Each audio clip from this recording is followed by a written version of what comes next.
Hello friends, welcome. আজকে আমি আমার ছোট্ট বারান্দার কিছু গাছের কালেকশান তোমাদের সাথে শেয়ার করব বলে চলে এসেছি। এই গাছগুলো আমি আমার বাড়ির বাগান থেকেই সংগ্রহ করে নিয়েছি, একটু ইনডোরে ঘর সাজাবো বলে এনেছি। তার সাথে এই দুটো গাছকে কদিন আগেই নার্সারি থেকে কিনেছিলাম, পটিং করা হয়নি।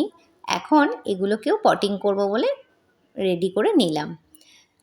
আর এই গাছটা আমি রাস্তার ধারে একটা গাছ থেকেই ডাল পেড়ে এনে রেখেছিলাম।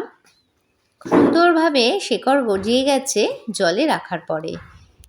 এটাকেও আমি আজকে পটিং করে নেব। এই টাইপের পাতাবাহার গাছগুলো কিন্তু দেখতে খুবই সুন্দর, গ্রিন, ইয়েলো, কোনোটা আবার বেশ রেড, ব্রাউন। তো চলো স্টার্ট করি পটিং করা। এই গাছগুলো বাইরে আউটডোরে রাখলে যতটা সুন্দর লাগে, ঘরে সাজানোর জন্য কিন্তু ভীষণই ভালো।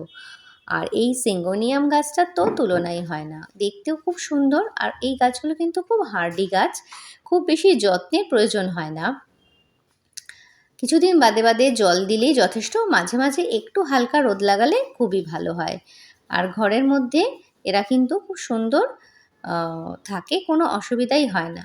বাইরে তো সুন্দর লাগেই বাগানে, আর আমি কিন্তু ঘর সাজাবার জন্য এই গাছগুলোকে মাঝে মাঝেই এরকম টবে রেখে ঘরের নানান কোণায় রাখি, বারান্দাতে তো রাখি। তো চলো, সবকটা আমার পটিং হয়ে গেছে, তোমাদের সাথেও শেয়ার করলাম। কেমন লাগলো আমার এই নতুন কিছু গাছের সদস্যদের অবশ্যই জানিও।